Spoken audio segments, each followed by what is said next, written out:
So what's going on, guys? Welcome to the VisionBoard Podcast, the first episode. My name is Quay, and today's guest, man, we're going to bring somebody on that I've had the pleasure of actually working with on a couple different projects. Somebody that's real versed in the recovery community.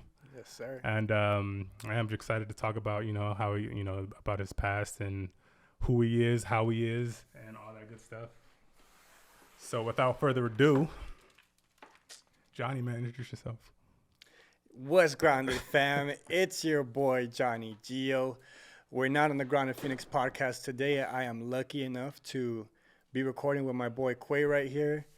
I do have a podcast based on recovery, but I also like to talk about entrepreneurship. And the reason I do is because, man, after I got sober, I didn't really want it to be just about, damn, my life is all about sobriety. I think there's a lot of aspects to life after getting sober that I wanted to free myself, not just from the substance, but also I wanted to free myself from this world we live in where it's like this mindset of just like worker ants and like this 9-to-5 mindset.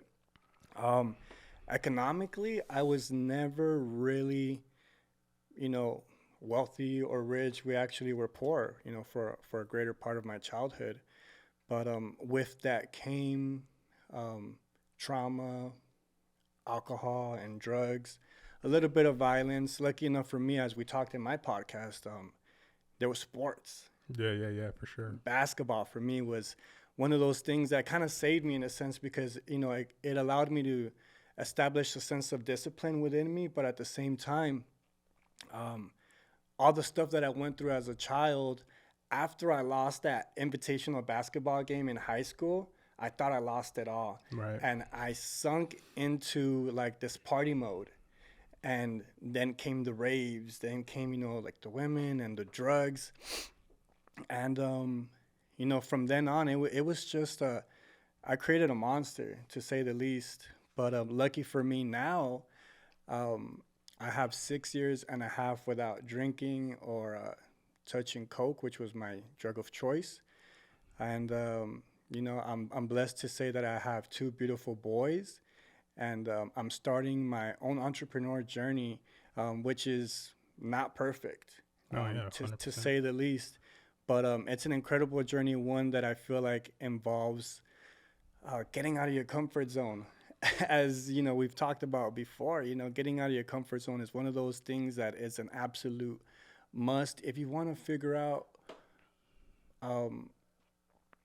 what you're really made of, but at the same time, what you're really good at. Yeah. Because I never for 1 second thought that I'd be doing a podcast or any sort of videos expressing myself, being vulnerable, because I was so uncomfortable being on camera. Yeah, man, that's the biggest part. So, like, take it from somebody like me that's behind the camera all the time. When I started to make that transition to step in front of the camera, I felt like I didn't know anything about who I was. Like, answering simple questions about myself, I was like, damn, was that right? Did I get that wrong or whatever? But so you guys, if you guys don't know, that I was on his podcast a couple months back, called the Grounded Phoenix Podcast.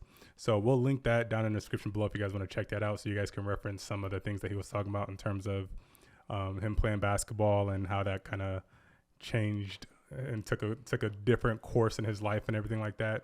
Super powerful stuff. So definitely go check that out. But yeah, man. So what drove you to want to even start a podcast? So I was going through this breakup with my kid's mother. I haven't really talked about this on my recovery journey as much as I probably will right now, just because you asked. But leaving that situation with my kid's mother was probably even tougher than not drinking anymore.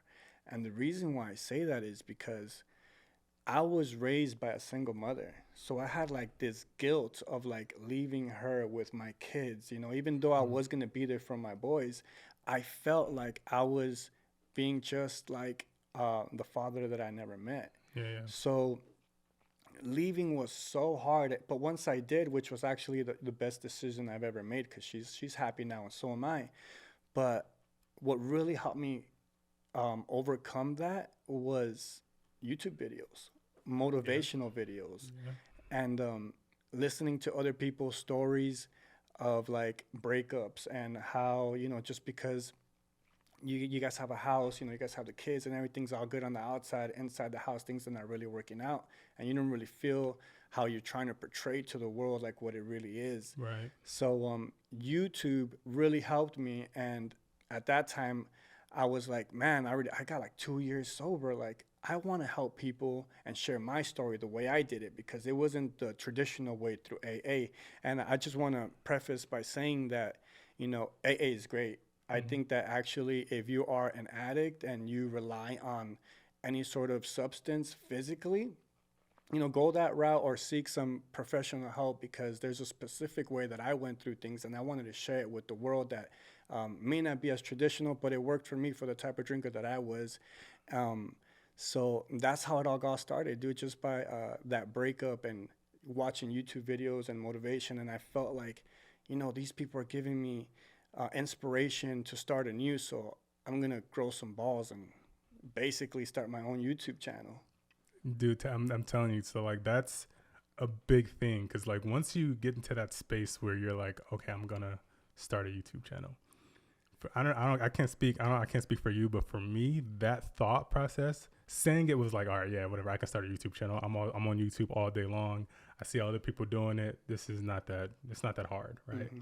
But the moment I said it out loud, fear just shot into my system. Was like, oh, like, what am I gonna talk about? What type of YouTube channel am I gonna be about?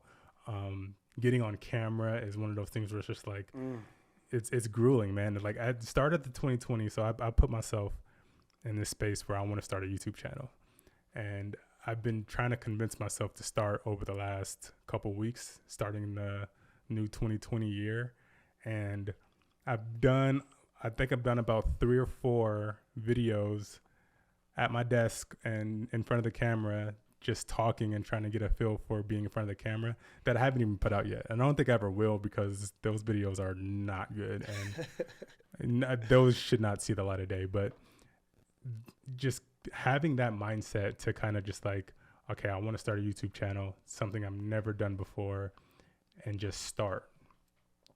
What was your first video, and how did that go? My first video, man. Was it a podcast? It wasn't a podcast. No, my first video was actually, it was me talking about, I don't want to get all crazy here, but it was me talking about my sexual assault as a child. Oh, shit. So, I mean, I don't want to get all deep into it, but that really helped me, dude, because I think I was like my own therapist in a sense, where like I was doing these podcasts, or these videos, the first ones, because I was really dealing with that shit after I stopped drinking, and I was like, you know, on this journey onto like starting videos. I was dealing with certain trauma, and the way I would deal with it is I write about it, but then I was like, hey, you know what? Well, I'm gonna make a video about this.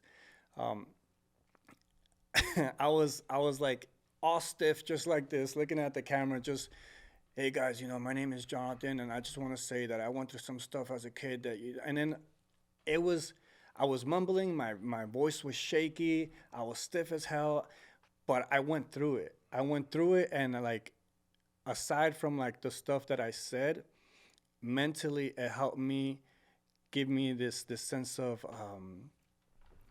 like, hey, you know what, like I did it. Yeah. At least I did it, and it may have not been the best video. I put it up on my personal video, and it was private, and I watched it a couple of times, you know, maybe sent it to some family members, and that was the first time they ever found out what happened to me as a child. Yeah. But it made me feel like a sense of accomplishment, like, hey, if I did this, I could start my own YouTube channel. And that's kind of how it went. Yeah. So when was that? So like, how long ago did you make that video and upload it? That video was like in 2019, like in the summertime. So about 3 years ago. Mm-hmm. 2.5, 3 years ago. So from that point up until now, what have you done on YouTube since? Brag about your podcast a little bit more. I'm not much of a bragger, man. But from making videos and talking about my own personal experience, it eventually evolved into me not wanting to talk about myself anymore. It just ended up being more about like, hey, I know I have like a unique story and people can relate to it, but let's get some other perspectives. Let's get somebody else's point of views, and if I can, I'm pretty sure I could like learn from their experiences as well. And you know, at one point in my life, I felt like I knew it all. I felt Yeah. like, man, because I went through all this stuff, like I kind of know what's up.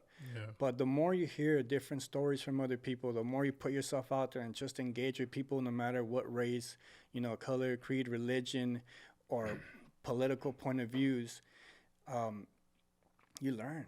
Man. If you're open-minded about it, because man, if you're a very close-minded person and you're trying to be an entrepreneur, it's not gonna take you anywhere. Right. No, that's 100%. Because I know, like, not everybody deals with addiction from from a drugs and alcohol standpoint, but I feel like everybody knows someone who's close to them that is either going through it or dealing with it. So it's not the drugs addiction. The whole addiction community is not just all about oneself being addicted to drugs and alcohol. Because, and I mean, I have a ton of family members that are addicted to drugs and alcohol, but once I started getting connected with the recovery community through you, through Jim with Valor Fitness, and Alika with Pro Recovery Power, that's when I really started to understand, like, this is powerful, man. Like a lot of people that are going through this and that need the help.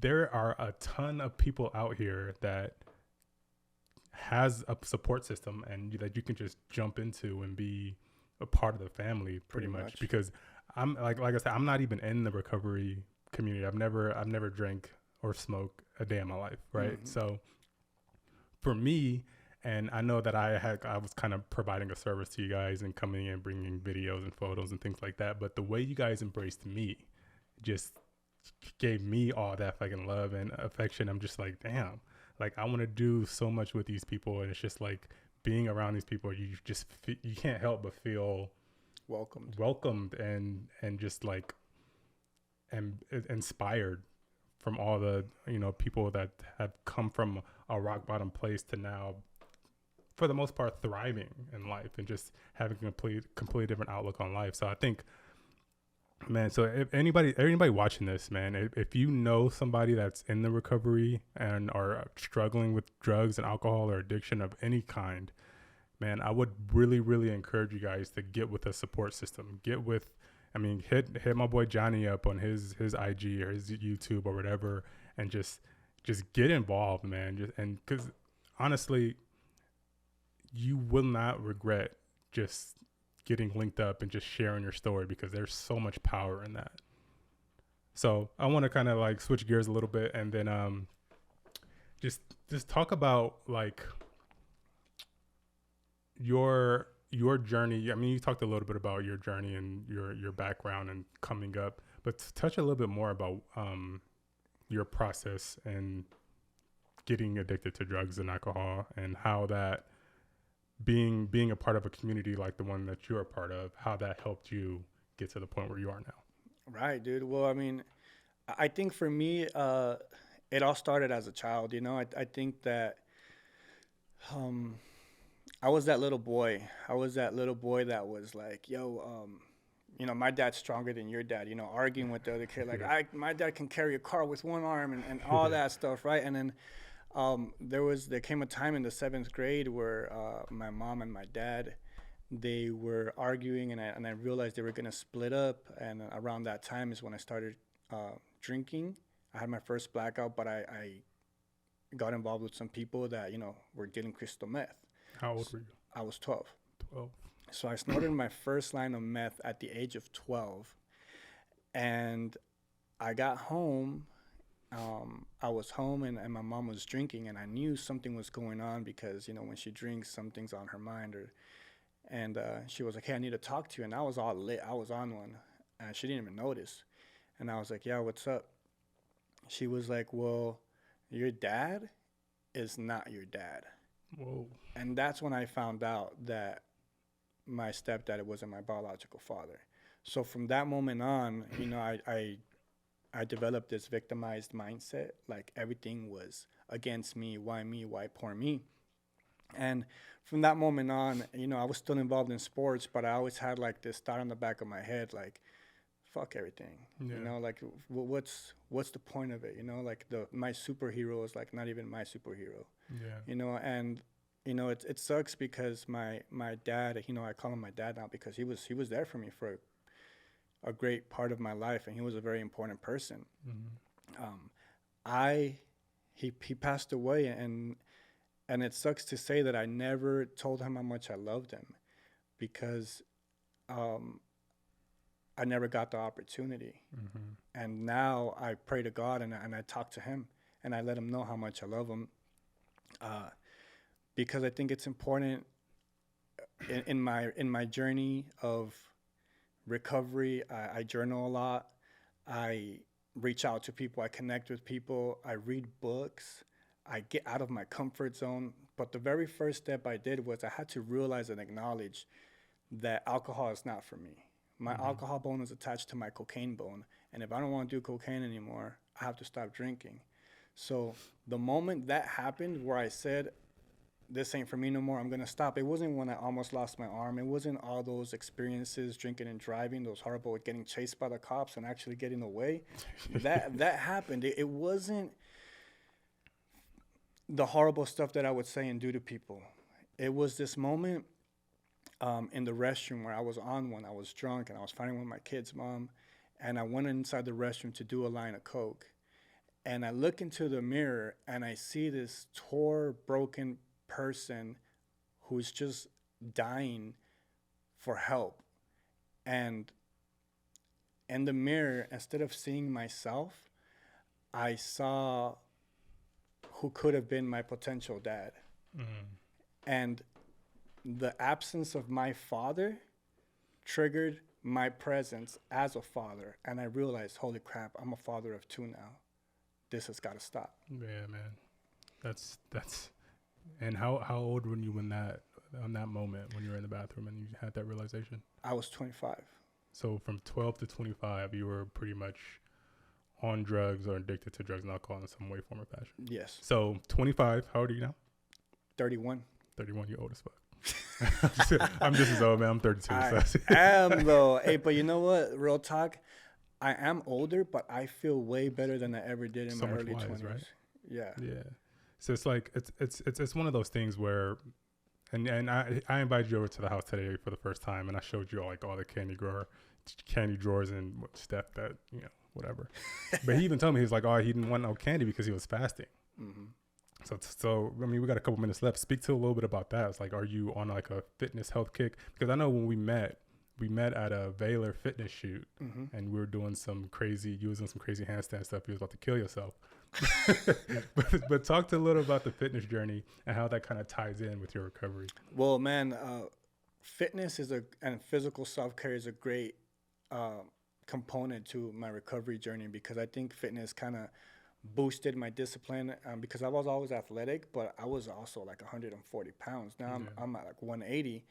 And with fitness, it's just another way for me to not feel normal, because when I work out, I get like these endorphins, like I get a rush.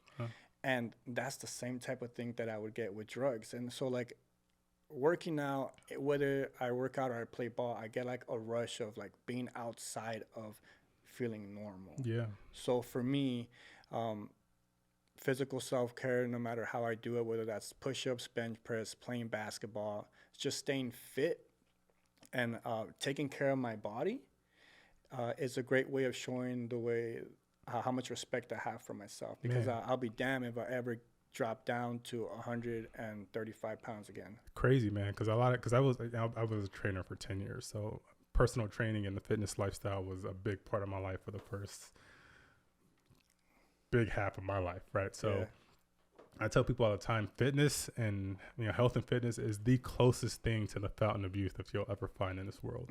Taking care of your body, taking care of your mind, taking care of your overall just mental state and spiritual state is crucial. And the way you start doing that, man, it's just, you don't even have to get into a gym. I was going to say get into a gym, but you can start just walking around the block, doing push-ups in your house.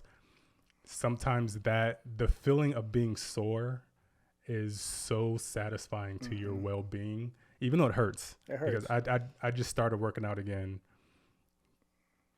being off for a long period of time because I got dove into this camera stuff. But I've been sore for the last week, and it hurts, but it's one of those things where it's like, man, I miss this feeling. Yeah. And it's one of those things where it's just like, this is what's going to keep me going. You know what I'm saying? This is what's going to keep me on a straight and narrow. And when you work out, you're sharper. Your mind is clearer.